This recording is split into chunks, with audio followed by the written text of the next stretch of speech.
Ever stood in the shower watching the water rise around your ankles, wondering how in the world the drain got so slow again?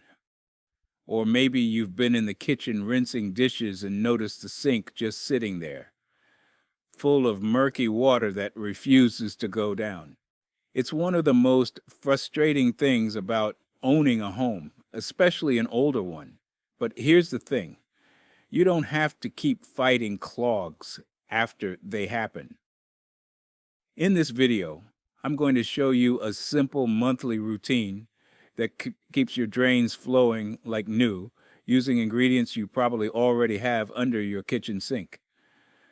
We'll cover exactly why drains clog in the first place, the step-by-step treatment process for every drain in your house, and what to do when you've already got a slow drain on your hands. Plus, stick around to the end because I'm going to share a plumber's trick for old drain lines that can save you a couple $100s on a service call. Let's get into it. Keeping your drains clear is one of those homeowner skills that sounds too simple to matter.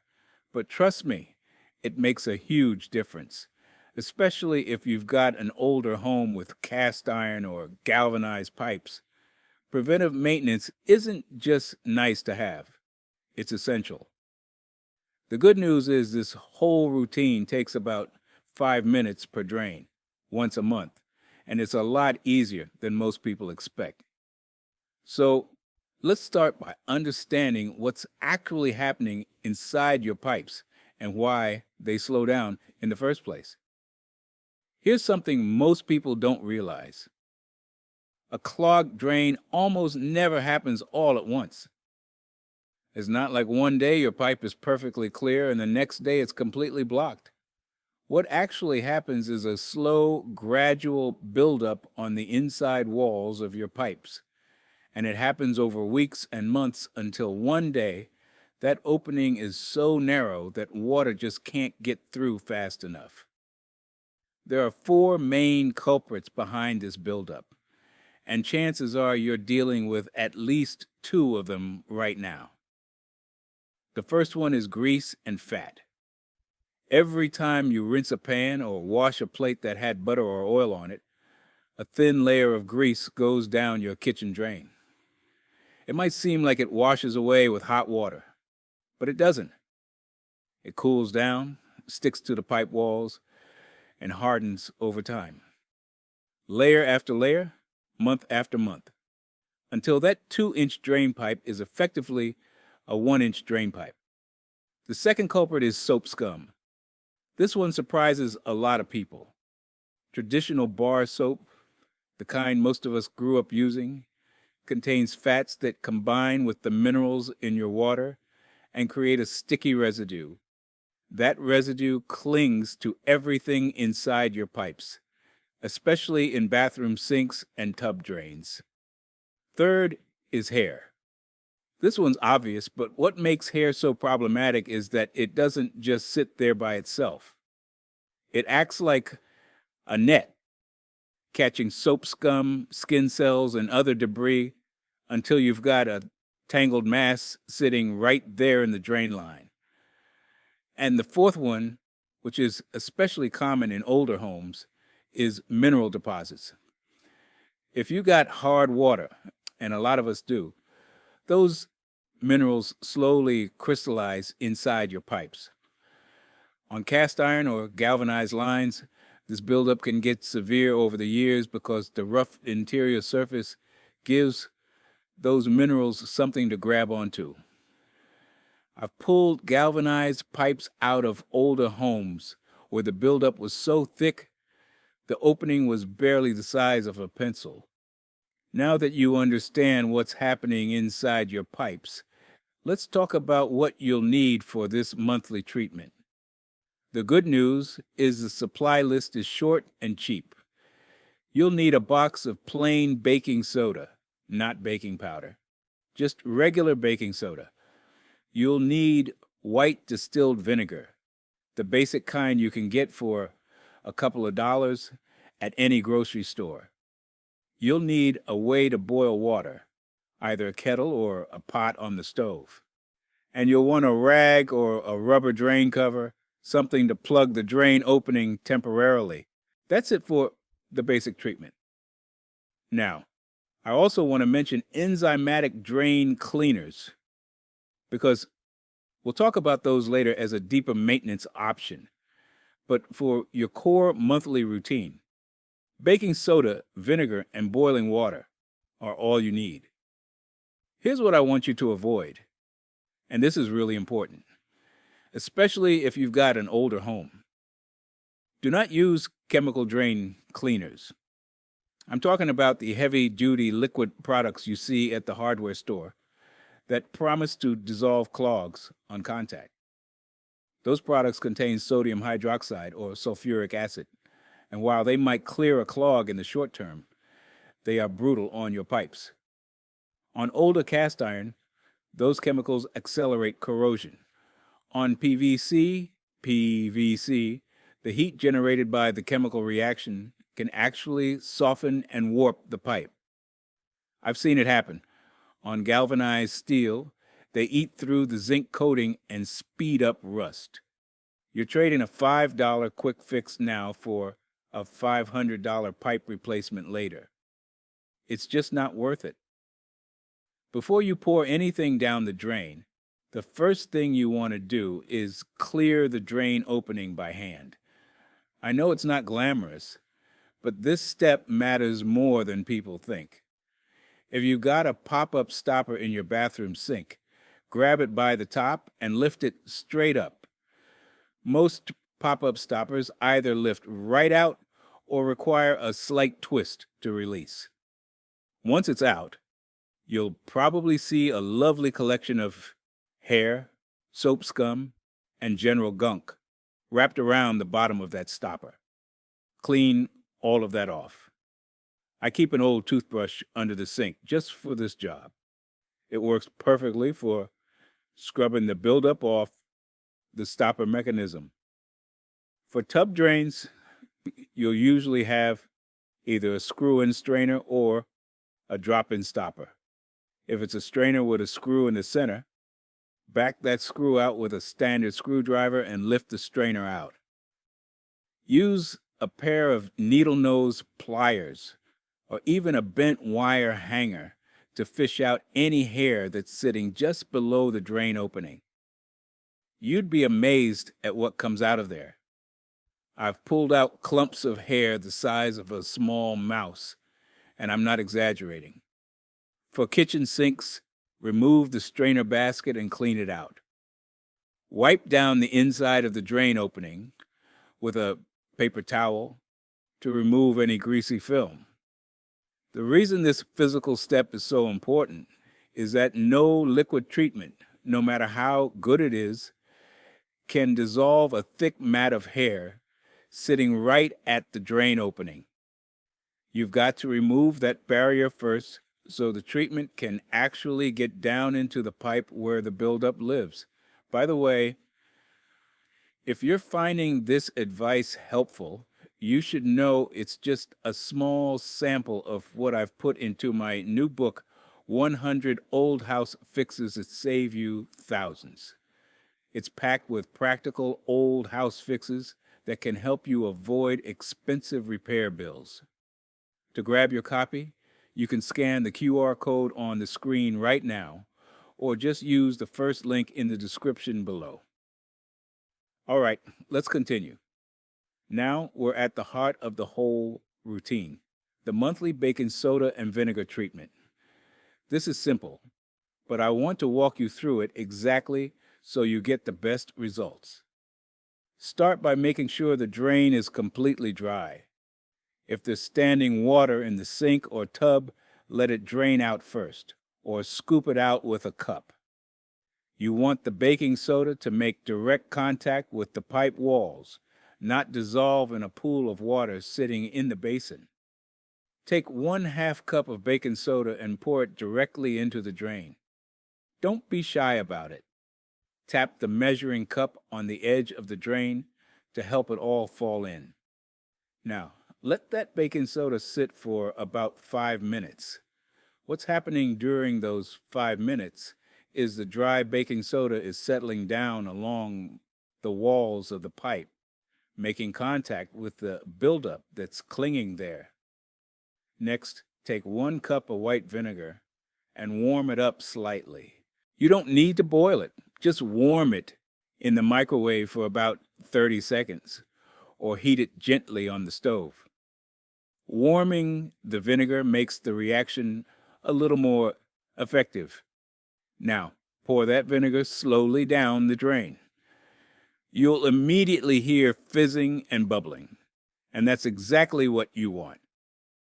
That reaction is breaking down grease, dissolving soap scum, and loosening mineral deposits from the pipe walls. As soon as the vinegar is in, cover the drain with your rag or rubber cover. This is a step a lot of people skip, and it makes a real difference. When you cover the drain, you're forcing all that fizzing action downward into the pipe instead of letting it bubble up and escape through the drain opening. You want that chemical reaction working deep in the line, not putting on a show in your sink. Let it sit for 30 minutes. Set a timer if you need to. I usually do this while I'm having my morning coffee. And by the time I'm done, the treatment is ready for the final step. After 30 minutes, boil a full kettle of water, or about 8 cups on the stove. Remove the drain cover and pour that boiling water slowly and steadily down the drain. This hot water flush does 2 things. It rinses away all the loosened debris and melts any remaining grease that the baking soda and vinegar broke free. Pour it slowly so the heat has time to work on the pipe walls as it passes through. One important note: if you have PVC drain pipes, and a lot of homes built from the 1970s onward do, use very hot water from the tap instead of boiling water. Boiling water won't damage PVC in a single use, but repeated exposure to 212-degree water can soften PVC joints over time. Very hot tap water, around 140 degrees, works just fine and is safer for those pipes. Do this treatment on every drain in your house once a month: bathroom sinks, the tub, the shower, and the kitchen sink. It takes about 5 minutes per drain plus the 30-minute wait time, and you can do multiple drains at the same time since they're all just sitting there during the waiting period. Now, let's talk specifically about kitchen drains, because kitchens have a grease problem that bathrooms don't. In addition to your monthly baking soda and vinegar treatment, I recommend a weekly hot water flush for your kitchen sink. This one is even simpler. Once a week, squirt a good tablespoon of regular dish soap down the kitchen drain. Then boil a full kettle of water and pour it down slowly. The dish soap is a surfactant, which means it breaks the bond between grease and the pipe walls, and the boiling water carries it all away.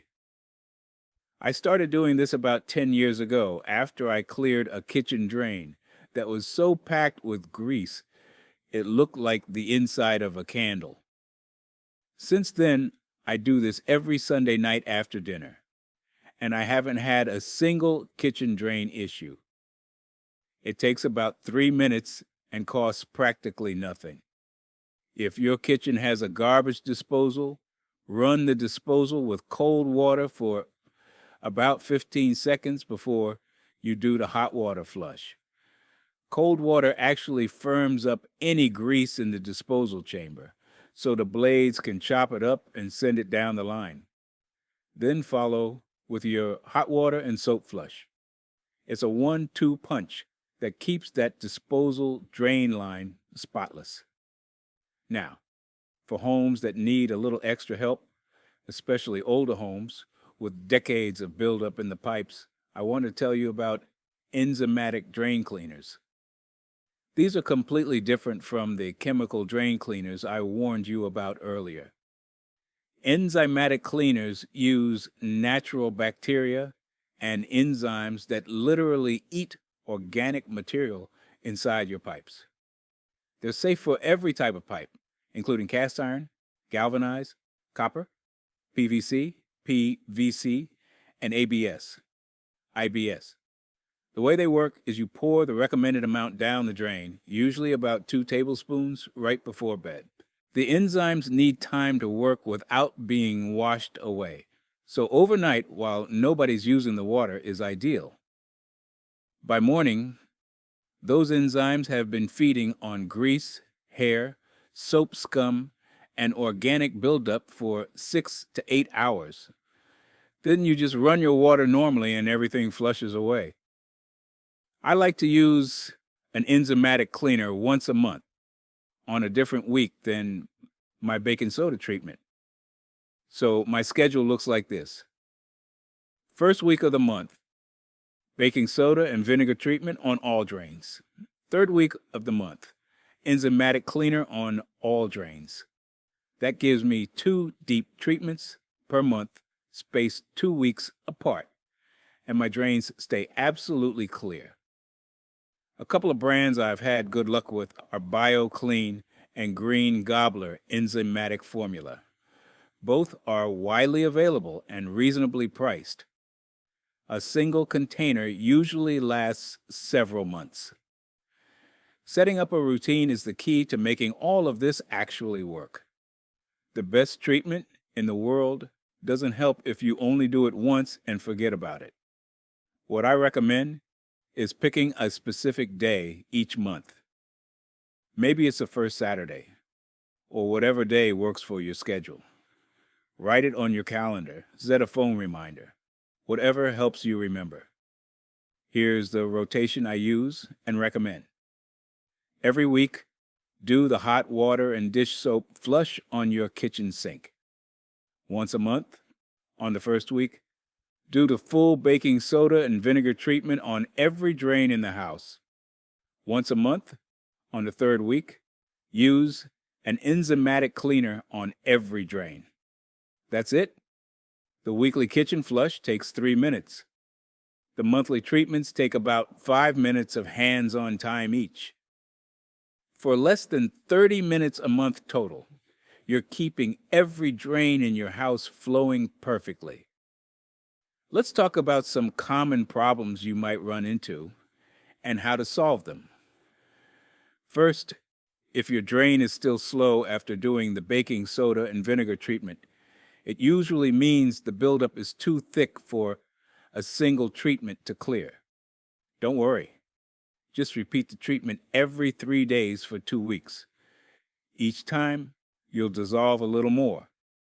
If after 4 or 5 treatments, it's still slow, you likely have a physical blockage like a solid object or a tree root intrusion, and that's when you want to consider a drain snake or a professional.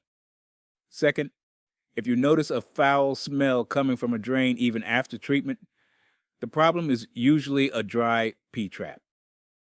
That curved section of pipe under your sink holds water that blocks sewer gas from coming up through the drain. If you have a drain you don't use very often, like a guest bathroom or a basement floor drain, that water evaporates over time and sewer gas comes right through. The fix is simple. Run water in the drain for about 15 seconds to refill the trap. Do this every couple of weeks for drains you rarely use. Third, if you hear gurgling sounds when water goes down the drain, that's a venting issue. Your drain system has vent pipes that go up through the roof to let air in so water flows smoothly. A gurgling sound means air isn't getting in properly, usually because the vent pipe is partially blocked by leaves, a bird's nest, or ice in the winter. You can sometimes clear it by running a garden hose down the vent pipe from the roof. But if you're not comfortable getting on your roof, This is a good one to call a professional for. Fourth, if you've got standing water that absolutely will not go down, you're dealing with a full blockage. Before you call a plumber, try a simple plunger. Use a cup plunger, not a flange plunger, for sinks and tubs. Fill the basin with a couple inches of water. Place the plunger squarely over the drain and give it 15 to 20 firm, steady pumps. The pressure change often dislodges the clog enough to get water moving again, and then you can follow up with the baking soda treatment. Fifth, and this one is important, if multiple drains in your house are clogging or backing up at the same time, that's a sign of a main sewer line problem. This is not something to tackle yourself. When more than one drain is affected simultaneously, it means the blockage is in the main line that connects your house to the municipal sewer or your septic system. Call a licensed plumber who has a sewer camera. They'll run a camera down the line, find out exactly what's going on, whether it's tree roots, a collapsed pipe, or a major grease blockage, and give you a clear answer on the fix. Now for that bonus tip I promised at the beginning, and this is a good one. If you've got an older home with slow drains and you want to try one more thing before calling a plumber, grab a wet-dry shop vacuum. Most of us have one in the garage, and this trick works better than a plunger in a lot of situations. Here's what you do. Set the shop vacuum to the wet or liquid setting.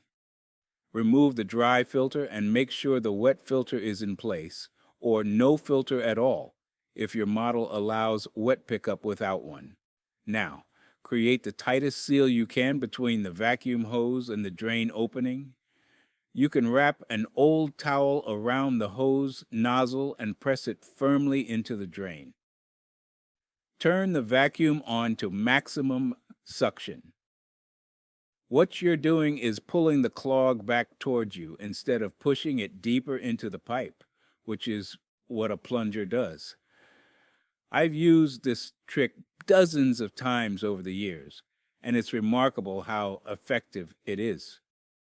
I pulled out clumps of hair, chunks of soap, and even small objects that had fallen down the drain. The reason this works so well on older homes is that many older drain lines have rough interior surfaces with existing scale and corrosion. When you push a clog deeper with a plunger, it often just gets stuck again further down the line on another rough patch. But when you pull it back out with suction, it's gone for good. This one trick has saved me from calling in a plumber more times than I can count, and at about $50 to $70 for a decent shop vacuum. It pays for itself after a single use compared to a plumber's service call. Before you go, I want to make sure you know about my new book, 100 Old House Fixes That Save You Thousands. It goes deeper than we can in a single video, with practical fixes, warning signs, and simple steps for older homes. If you want to avoid expensive repair bills before you call a plumber, this book is for you. Just scan the QR code on the screen or click the link in the description to get your copy. Thanks for watching. And if you haven't already, make sure you hit that subscribe button so you don't miss the next one. Take care of your drains, and they'll take care of you. A few minutes a month is all it takes to keep everything flowing smoothly and save yourself from those emergency plumbing headaches down the road. I'll see you in the next one.